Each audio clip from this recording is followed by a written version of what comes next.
Alors, bonjour, c'est Fred, tipster du site gagnerfuté.com. Donc, dans cette vidéo, je vais vous proposer des pronostics passer à la loupe les matchs de la 4e journée de la Première Ligue.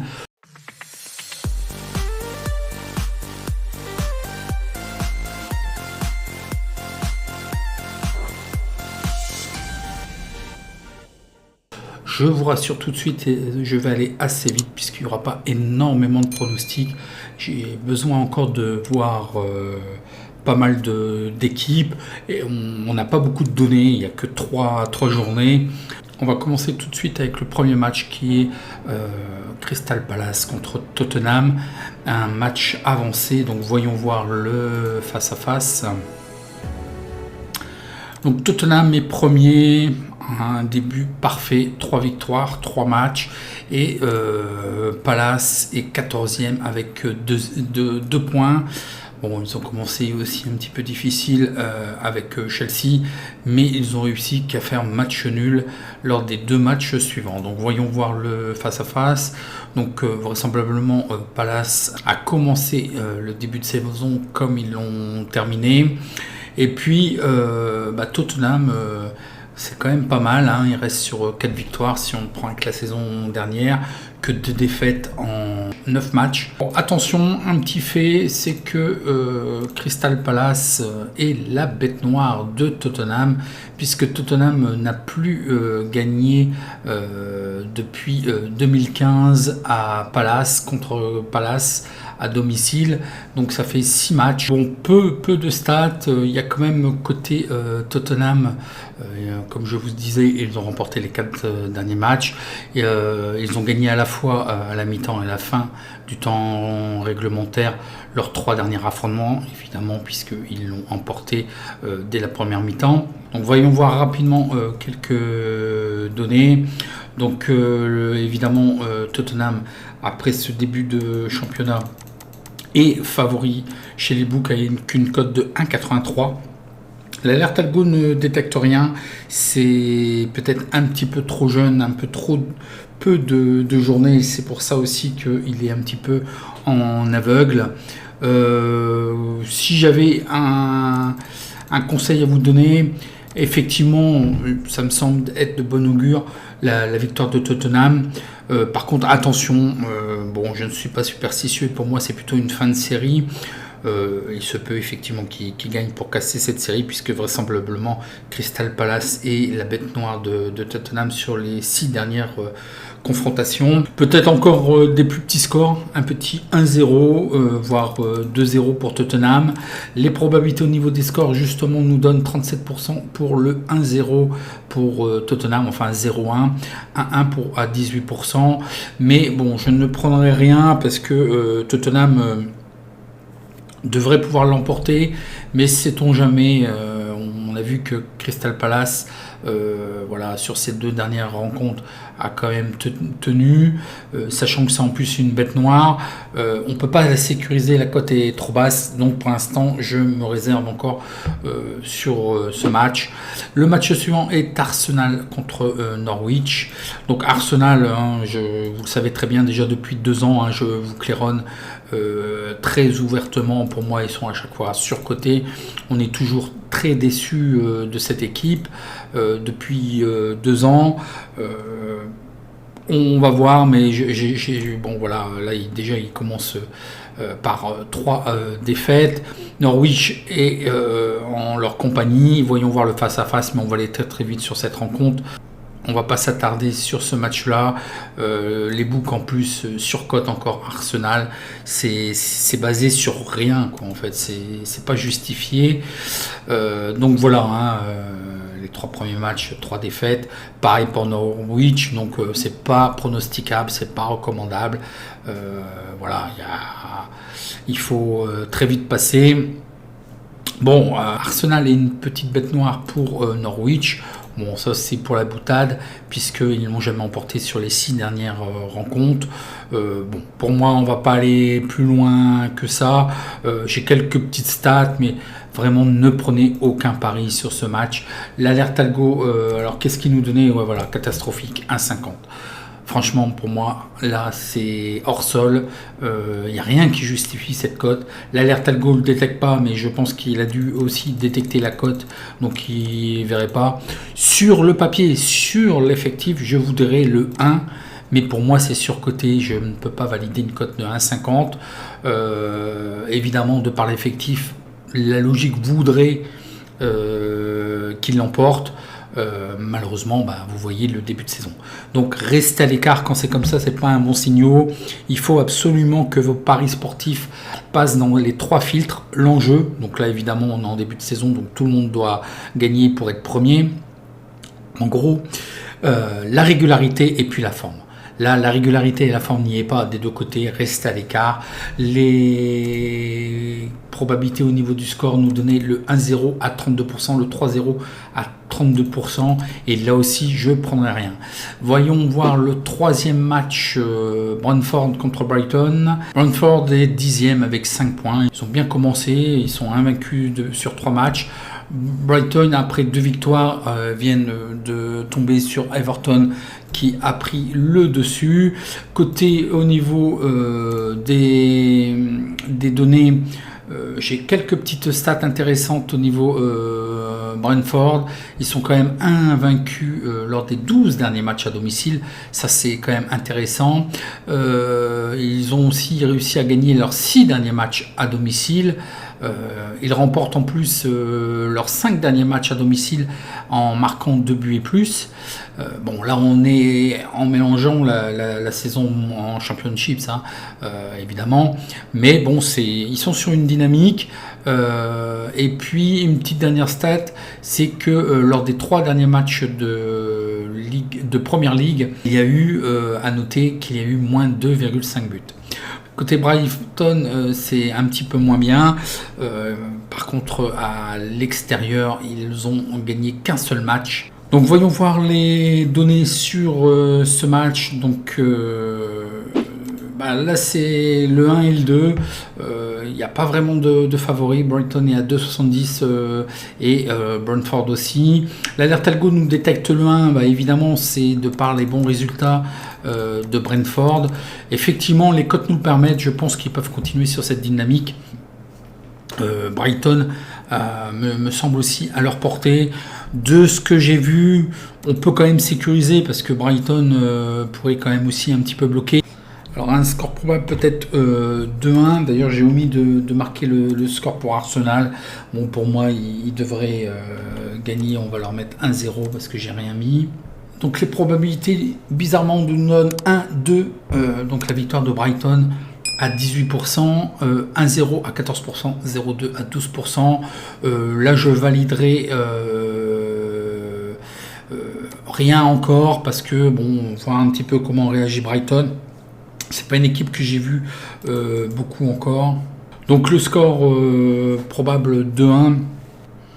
Et je pense qu'on peut prendre le 1 et puis de le sécuriser. Le 1 remboursé si N. Le 1 qui était à 2,70 et le match nul qui est rapidement qui est à 3,20. Donc voilà, le 1 remboursé si N. Je pense que Brentford pourrait bien contenir Brighton. Ça nous ferait une cote équivalente intéressante à 1,86 qui est pas mal. Voyons voir le match suivant qui est Leicester-Manchester City. Donc Leicester est 9e avec 6 points. Bon, 2 matchs gagnés, 1 match perdu. Et Man City à 6 points. C'est pareil, ils ont raté leur premier match contre Tottenham du plus petit score 1-0. Ils se sont rattrapés depuis avec 2-5-0. Une certaine alternance quand même côté Leicester. Par contre, ça gagne ou ça perd. C'est beaucoup ces deux équipes-là. Ça joue pour la gagne. Si on fait le face-à-face domicile-extérieur, sur les 2 dernières saisons, vous allez voir que en général, ce sont deux équipes où il y a très peu de matchs nuls. Donc ça gagne ou ça perd. Des petites stats pour City. Lorsque on compte aucune défaite à la mi-temps lors des 15 derniers matchs à l'extérieur. Donc ça c'est pas mal. Sinon Leicester, bon bah voilà, comme je vous ai dit, c'est du 1 ou 2. Voyons voir les données sur ce match. J'ai pas grand chose au niveau des stats. Man City est favori à 1,53. Le over est à 1,52. Effectivement, je vous proposerai le 2. Mais là, ça serait plutôt du under. Je pense que ça va jouer quand même plus serré côté Leicester et ça va vouloir bien faire. Et je pense que ça va bloquer un petit peu les lignes. Ils vont essayer certainement de ne pas perdre. J'aurais bien peut-être le plus petit score de Man City, peut-être 0-1, donc 1-0 pour Man City. Bon, sur ce match, je validerai quand même le 2 à 1,52 et le under, où je pense qu'effectivement il y aura peut-être 0-1 ou 0-2. Donc voilà pour cette affiche qui est quand même pas mal. Voyons voir le match suivant qui est Manchester United-Newcastle. Donc Manchester United est 3e avec 7 points, 2 matchs gagnés, 1 match nul. Et Newcastle est aux portes de la relégation avec seulement 1 match nul. Voyons voir le face-à-face, mais très très vite, parce que là je pense qu'on est sur 2 planètes différentes. Je pense que ça va être très dur de ce que j'ai vu de Newcastle. Hein. Là, de par l'effectif et vraiment les ambitions de Man City, on va très vite regarder les données. Je pense que de toute façon ils ont massacré la cote. Voilà, 1,16, c'est pas détecté par l'alerte algo parce que la cote n'est pas value. Effectivement, si j'avais quelque chose à vous proposer, je pense évidemment le 1, peut-être un 3-0. Les stats au niveau du score, ils nous donnent le 2-0 à 44%, le 2-2 à 22%, c'est un peu étonnant. Je ne prendrai rien, la cote est trop faible. Voyons voir le match suivant qui est Southampton-West Ham, voyons voir le face-à-face. Alors Southampton est 13e avec 2 points, ils ont fait 2 matchs nuls, 1 défaite. Et West Ham est 2e avec 2 victoires et 1 match nul. Voyons voir le face-à-face. Donc voilà, le Southampton est quand même un petit peu moins intéressant quand même, malgré ces 2 matchs nuls. Bon, voyons voir, attendons de voir la suite. Par contre, West Ham, fidèle à sa fin de saison, ils sont invaincus depuis 6 matchs. Côté des stats, dans les 24 derniers matchs, par contre, au niveau Southampton, vous voyez bien, il n'y a que 4 victoires, donc ça c'est un peu trop juste.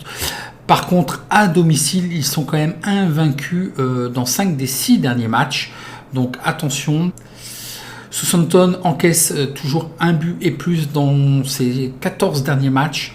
Côté West Ham, dans les 6 derniers matchs à l'extérieur, West Ham, les 2 équipes ont marqué. Et West Ham a encaissé 1 but dans les 8 derniers matchs à l'extérieur aussi. Dans les 5 derniers matchs en Première Ligue, il y a eu plus 2,5 buts lors des 5 derniers matchs.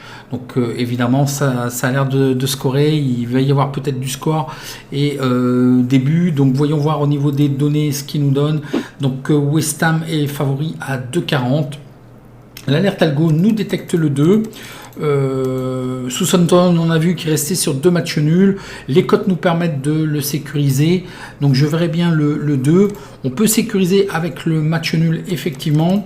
Je verrai bien le over. Je pense que ça va scorer côté West Ham. Et Southampton, comme on l'a vu, encaisse quand même. Et les 2 équipes marquent, puisque on a vu que West Ham encaissait quand même 1 but lors des 8 derniers matchs à l'extérieur. Et le score peut être un 2-1 pour West Ham, donc 1-2. Les probabilités au niveau du score donnent le 0-1 à 37%, le 1 à 18%, le 2-1 à 18%.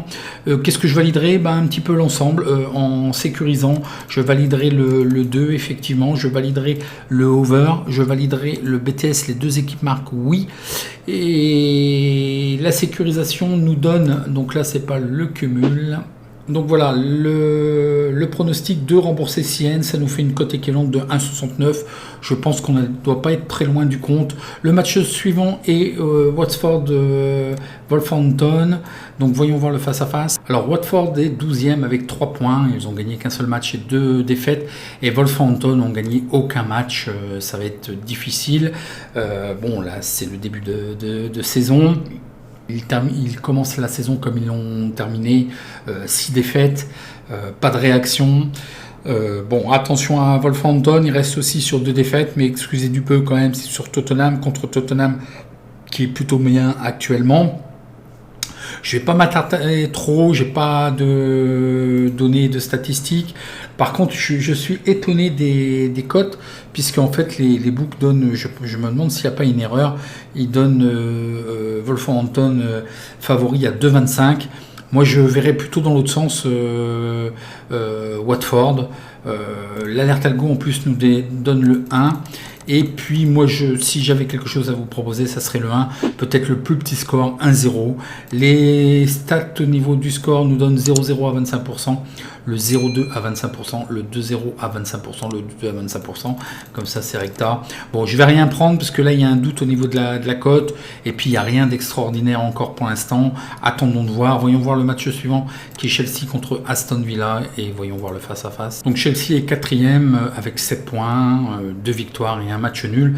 En plus, bon, ils ont dû déjà rencontrer Arsenal et Liverpool, ce qui est pas mal. Et puis Aston Villa est 11e avec 4 points, ils ont gagné, ils ont fait match nul et ils ont perdu. Voyons voir le face-à-face. Donc une très belle régularité de Chelsea. J'ai pas beaucoup de stats non plus, mis à part le fait qu'ils soient invaincus depuis les 3 derniers matchs. Attention, d'un moindre niveau quand même, mais Aston Villa reste invaincu sur les 2 derniers matchs. Là, il faudra voir encore. Je pense que la cote doit être trop faible. 1,25 pour Chelsea. Bon, rester à l'écart, ça sert à rien. L'alerte algo ne nous détecte rien. S'il y a un pari à valider, ça serait le 1. Pour moi, c'est un problème de cote. C'est quand même trop faible. Score probable peut-être 2-0. Les probabilités nous donnent 4-1 à 100%. C'est quand même un peu gonflé. Je ne prendrai rien. La cote ne m'est vraiment pas possible pour moi. Le match suivant, Leeds Liverpool. Donc voyons voir le face-à-face. Donc Leeds est 15e avec 2 points. Ils ont perdu leur premier match. Ils ont fait match nul les 2 suivants. Liverpool, je pense qu'on va voir cette année un nouveau visage par rapport au visage de l'année dernière. Donc je n'ai pas beaucoup de données, d'informations ni de statistiques au-delà de ce que vous voyez. Par contre, il faut savoir que Leeds me réussit pas trop bien. C'est souvent ma bête noire lorsque je valide un pari. C'est pour ça que je vous les propose rarement. Et du même acabit, c'est Bielsa. C'est ma bête noire, même lorsqu'il était à l'OM. Souvent quand je parie pour cette équipe-là ou le fait de cet entraîneur-là, en fait ils perdent, et quand je joue contre eux, ils gagnent. Donc bon, j'ai un petit peu compris, ça fait quand même pas mal d'années comme ça. Je vous l'ai jamais dit d'ailleurs, mais je me méfie beaucoup de Bielsa et je me méfie beaucoup de Leeds. Donc souvent je m'abstiens. Donc on va regarder directement les cotes. Nous donne quand même favori Liverpool. Je pense qu'ils sont capables de l'emporter effectivement. Bon, c'est toujours un petit peu foufou avec Bielsa, c'est toujours un petit peu foufou Leeds. C'est souvent quand même porté à l'avant, sur l'avant, à l'attaque. Bon, après il faut voir. Si j'avais quelque chose à vous proposer, ce serait le 2, peut-être un match nul. Est-ce qu'il serait capable d'accrocher? Je n'y crois moins. J'y crois beaucoup moins. Le score probable 2-1 et les probabilités 50%. Bon, là il faut pas le prendre en compte, c'est trop faible, il y a trop peu de rencontres et je ne prendrai rien sur ce match. Un match aussi pour le 13, ça c'était le match pour le 12 septembre, j'ai oublié de vous le dire, c'est pas pour samedi 11, c'est pour dimanche le 12, et il y a un match pour le lundi, toujours de la 4e journée, Everton-Barnsley.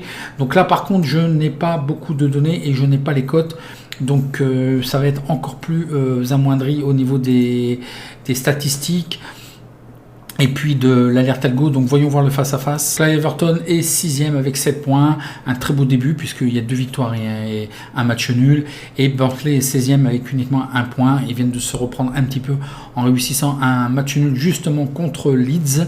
Donc voyons voir le face-à-face. Bon, je vais pas vous dire grand chose non plus, à part qu'Everton a marqué au moins 2 buts lors de chacun de ces 4 derniers matchs de toute compétition. Ils ont marqué une moyenne de 3 buts lors de leur match à domicile. Donc ça c'est quand même pas mal, mais c'est normal, il y a peu de buts, il y a peu de matchs. Alors Burnley n'a marqué qu'un seul but lors des 3 derniers matchs à l'extérieur. Ils sont aussi dans une période un peu difficile où effectivement ils ont gagné que 4 matchs lors des 24 derniers matchs de toute compétition. C'est quand même trop peu et ils concèdent une moyenne quand même de 2 buts. Bon, je pense que Everton devrait pouvoir l'emporter. Après il faudrait voir les cotes. Je n'ai pas les cotes. Les probabilités sont à 55% pour Everton, ce qui pourrait donner quand même une cote autour de 1,75 si on la valorise un petit peu. Il faudrait voir la cote, l'avis, je donnerai le 1, mais il faut voir la cote si elle est value, peut-être tout simplement un 2-0. Les probabilités nous donnent 1-0 à 28%, le 2 à 2-0 à 18%. Je ne prendrai rien, inscrivez-vous sur Twitter et sur les réseaux sociaux. Je vous donnerai des informations sur ce match si je prends quelque chose et s'il y a quelque chose à soulever. Voilà, c'était le dernier match de la 4e journée. N'oubliez pas votre petit like, je réponds à vos questions en commentaire. N'oubliez pas de vous abonner. Et puis je vous donne rendez-vous dans la prochaine vidéo. Vous avez sur la chaîne tous les matchs de Ligue 2, tous les matchs de Ligue 1 qui ont été passés à la loupe. Vous avez qu'à les consulter en vidéo. Et je vais faire aussi passer à la loupe l'ensemble des matchs de Bundesliga. Mais ça sera aussi une vidéo certainement très écourtée, comme je viens de le faire pour la Première Ligue. Il faut attendre, il y a encore trop peu de matchs. Et pour la Serie A, on attendra la semaine prochaine un petit peu, malgré qu'il y a des belles affiches. Il y a 2 belles affiches en Serie A, où je vois par exemple Napoli qui risque de l'emporter. Et puis l'AC Milan aussi, je pense qu'ils sont capables de faire quelque chose à domicile. Donc je vous laisse voir les affiches. Je vous en dirai plus la semaine prochaine. En attendant, bon match.